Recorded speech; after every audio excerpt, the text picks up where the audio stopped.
9장 1절 말씀 다시 읽어드립니다. 다윗이 이르되 사울의 집에 아직도 남은 사람이 있느냐? 내가 요나단으로 말미암아 그 사람에게 은총을 베풀리라 하니라. 다윗이 왕이 된 이후에 사울의 집에 남은 사람이 있느냐라고 말했습니다. 사울의 집에 아직도 남은 사람이 남아 있다면 내가 요나단으로 말미암아 그에게 은총을 베풀리라 말한 것입니다. 여러분들, 다윗에게 사울의 집에 남아 있는 사람들은 어떤 사람들일까요? 별로 우호적인 관계에 있는 사람이 아닌 것입니다. 다윗에게 원한을 갖고 있을 수도 있고요, 또 다윗에게 나중에 반역하고 모반의 근원이 되는 아주 불순한 사람이 될 가능성이 있습니다. 그러니까 사울의 집에 남아있는 사람이 있다면 다윗은 그들을 발본색원해서 그들을 없애버리는 것이 지혜로운 일인 것입니다. 그러나 다윗은 그렇게 생각하지 아니하고 사울의 집에 남아있는 사람이 있느냐? 그렇다면 내가 요나단으로 말미암아 그에게 은총을 베풀리라, 이렇게 말한 것입니다. 그런데 이 말씀에서 우리가 주목해야 될 것은 사울의 집에 남아있는 사람이 있다면 은총을 베풀겠다라고 얘기했는데 그 사람이 누구이든지 간에 은총을 베풀겠다는 거예요. 다윗에게 호의를 갖고 있든지 혹은 다윗에게 불순한 마음을 갖고 있든지 그거 상관없이 요나단으로 말미암아 은총을 베풀리라, 이렇게 말씀했어요. 요나단과의 우정을 생각해서 요나단에게 받은 사랑과 은혜를 인하여 사울의 집에 남은 사람이 있다면 그가 누구이든지 내가 은총을 베풀겠다, 이렇게 말한 것입니다. 여러분들, 이것이 바로 우리에게 주어진 은혜 아니겠습니까? 여러분들, 6월절을 한번 생각해 보시기 바랍니다. 심판의 천사가 이스라엘 집 위를 넘어가게 될 때에 뭐를 보았을까요? 그 집안에 남아있는 사람이 누구인가를 보지 않았어요. 그 집안에 몇 명이 있는지, 그 집안에 남아있는 사람이 지금 착한 사람인지 악인인지 그거 보지 않았어요. 뭘 봤을까요? 문설주와 문인방에 어린 양의 피가 뿌려져 있는 것을 보면 그 집안에 남아있는 사람이 누구이든지 간에 상관없이 그 집을 뛰어넘어갔다. 이게 바로 6월절 아닙니까? 그러니까 우리 주님은 우리가 누구이든지 그거 상관없이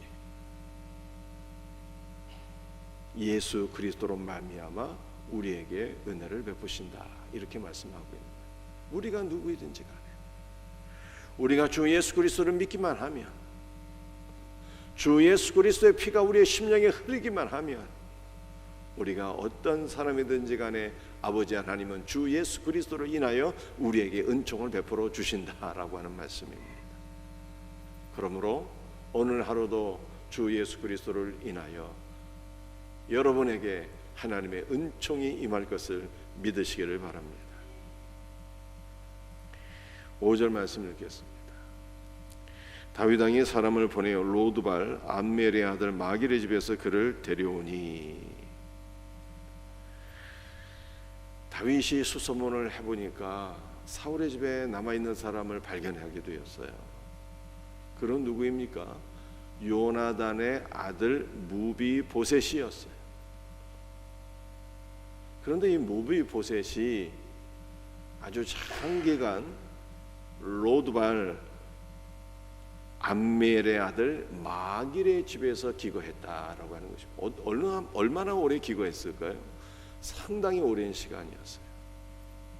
무비보셋은 5살 때 유모가 없고 도망가다가 떨어져서 두 다리가 절게 되었어요.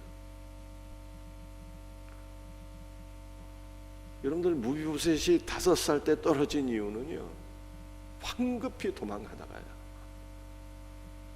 할아버지가 죽고 아버지가 죽고 나라가 망하고 집안이 풍비박산나는 그 위기의 시간에 유모가 들쳐업고 도망가다가 떨어뜨려서 2다리가 다 절게 된 사람. 그런데 다윗이 나중에 이 무비보셋을 만나게 되는데, 무비보셋을 만나게 되었을 때 무비보셋은 이미 장성해서 결혼하고 아들이 있는 상황이었어요. 그러니까 상당히 많은 시간이 흐른 이후에 만나게 된 것입니다. 그 기간 동안 무비보셋은 로드발 암멜의 아들 마길의 집에서 은신했다, 이렇게 말씀하고 있는 것입니다. 다윗이 마길에게 대해서 어떠한 마음을 품게 되었을까요? 이건 원수 사울의 손자를 품고 있었으니 그 손자는 장차 모반을 일으킬 가능성이 있는 사람인데, 이 무비보셋을 품고 있었으니 다윗이 인간적으로 생각하게 되면요, 마길에 대해서 호의를 가질 수가 없는 거예요. 그런데 다윗은 그렇게 하지 않았어요. 다윗은 무비보셋에게도 은혜를 베풀게 되지만 무비보셋을 돌봐준 마길에게 상당히 선을 베풀게 됩니다. 오늘 본문에는 자세히 나와 있지는 않지만 아마도 그동안 요나단의 아들 무비보셋을 보살펴준 마길에게 참으로 고마운 마음을 갖고 그동안 수고하고 무비보셋에게 베풀어준 모든 은혜를 인해서 다윗이 마길에게 상당히 많은 보상을 해주었을 것 같아요. 그런데 이후에 다윗에게 이 선대를 받은 마길이 다윗에게 그 은혜를 갚습니다. 여러분들, 다윗이 나중에 왕이 되었죠. 그런데 반역이 일어나게 되었어요. 누가 반역을 일으키게 되었습니까? 아들 압살롬이 반역을 일으키게 됩니다. 그래서 다윗이 왕궁을 떠나서 피난길에 오르게 돼요. 다윗이 피난길에 오르게 될 때 끝까지 다윗에게 충성하고 다윗을 극진히 봉양했던 사람이 있었으니 그 사람이 누군지 아십니까? 바로 마길이었어요. 마길. 아들도 배반했는데 마길은요 끝까지 충성했어요. 왜 그랬을까요? 마길은 다윗의 사람됨을 알았기 때문에 그래요. 요나단과의 우정을 기억하고 그의 아들 무비보셋을 품고 사랑했던 그 다윗의 중심을 보았던 것입니다. 인간적으로 생각하면 자신도 무비보셋과 함께 처형당할 수 있는 그러한 상황이었지만 다윗이 자신을 처형한 것이 아니라 오히려 극진히 선대한 것을 기억하면서 마길은요 다윗을 끝까지 섬기게 됩니다. 그러므로 우리가 이 마길의 모습을, 다윗과의 관계에서 이 마길을 바라보면서 우리는 어떻게 살아야 될까요? 여러분들, 다윗을 다시 한번 생각해 봅시다. 다윗이 왕이 되었습니다. 힘과 권세가 막강합니다. 잘 나갔어요. 형통했습니다. 그런데 다윗이 그렇게 잘 나갔을 때 주변 사람들을 다 처단하지 않았어요. 오히려 요나단으로 말미암아 은혜를 베풀어 준 거예요. 은총을 베풀고 어려움에 빠진 자들을 구제하고 그렇게 살았던 것입니다. 그랬더니 본인이 잘 나갈 때 어려움에 빠진 자들을 긍휼히 여겼더니 그 긍휼이 나중에 자기에게로 돌아오게 되었어요. 다윗이 심히 공고할 때 마길이 돕잖아요. 그래서 잠언서를 보게 되면 이런 말씀이 있습니다. 7에게나 8에게 나눠줄지어다. 구제하라는 뜻이에요. 왜냐하면 그 이유가 무엇인가 하면 무슨 재앙이 너에게 임할는지 알지 못하기 때문이다. 이렇게 말씀하고 있어요. 다윗이 주변의 어려운 자들을 다 찾아내서 도와주었더니 이후에 다윗이 재앙을 만나게 되었을 때 그들이 다윗을 도왔다는 거예요. 그러므로 사랑하는 성도들이, 여러분이 지금 형통합니까? 잘 나가고 계신가요? 그렇다면 여러분 주위에 누가 어려운 사람을 찾아내서 7이든지 8이든지 그들에게 은혜를 베푸시길 바랍니다.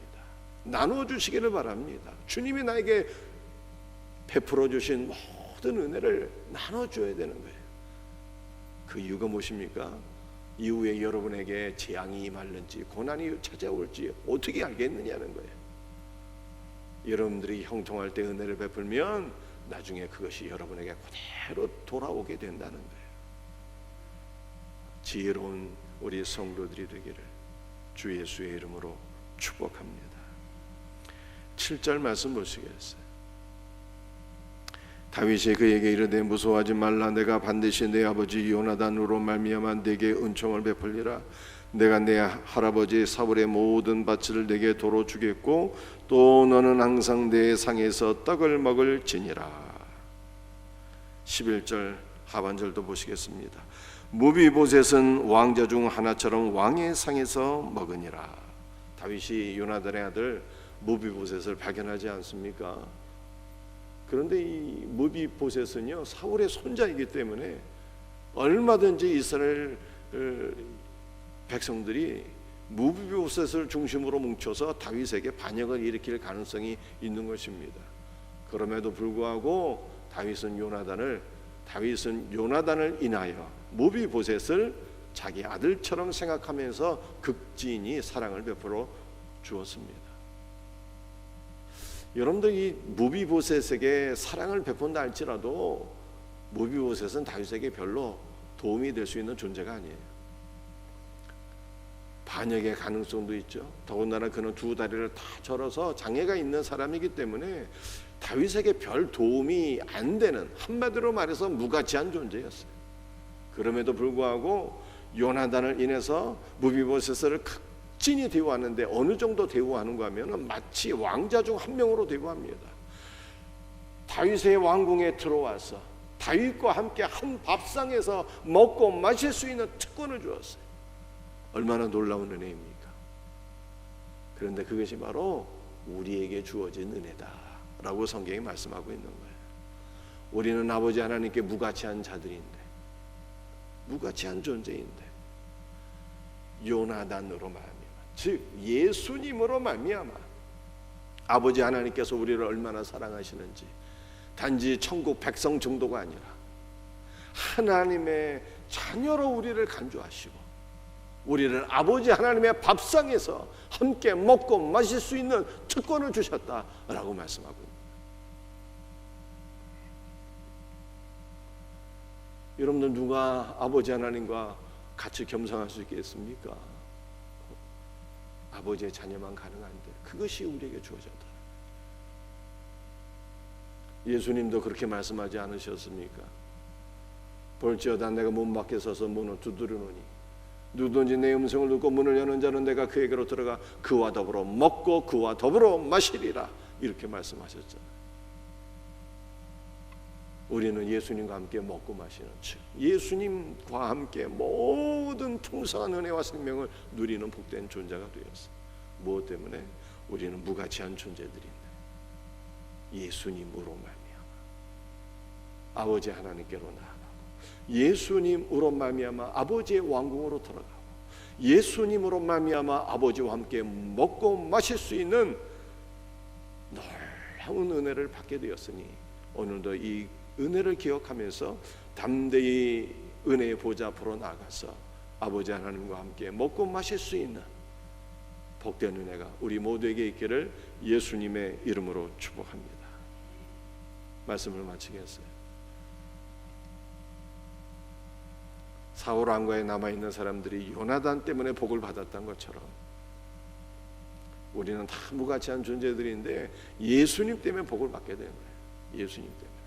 예수님 때문에 아버지 하나님께 은총을 받고, 예수님 때문에 아버지와 함께 먹고 마시는 복을 누리게 된 것입니다. 오늘도 주 예수 그리스도를 의지하며 주의 보좌 앞으로 나아갑시다. 여러분들 우리가 형통할 때, 잘 나갈 때 은혜를 베푸는 자가 되어야 돼요. 7이나 8에게 나누어 구제하는 자가 되어야 됩니다. 그러면 우리가 공고해질 때 그들이 우리를 도우리라. 성경은 그렇게 말씀하고 있어요. 이와 같은 은혜가 우리에게 있기를 주 예수의 이름으로 축복합니다. 기도하시겠습니다. 아버지 하나님 감사합니다. 오늘 새벽에도 주께서 주신 말씀을 붙잡고 기도합니다. 우리는 다 부족하고 무가치한 자들이나 예수님 때문에 아버지께 은총을 받았고 예수님 때문에 아버지의 왕궁으로 들어가서 아버지와 더불어 먹고 마시는 특권을 누리게 되었사오니 오늘 하루도 주 예수 그리스도의 은혜를 힘입어 아버지 앞으로 나가서 아버지와 더불어 먹고 마시는 귀한 은혜를 누리게 하여 주옵소서. 주 예수여, 우리가 형통할 때에 은혜와 복을 받을 때에 흩어 구제하는 자가 되기를 원합니다. 그리하면 우리가 공고할 때 그들이 우리를 도우리라 말씀하고 있사오니 지혜로운 자들이 되게 하여 주시옵소서. 오늘도 주의 보혈로 우리를 덮으소서. 성령으로 충만하게 하여 주옵소서. 기도의 문을 열어 주옵소서. 간구하는 모든 것을 주여 들으시고 응답하여 주옵소서. 감사하고 예수님의 이름으로 기도드립니다. 아멘.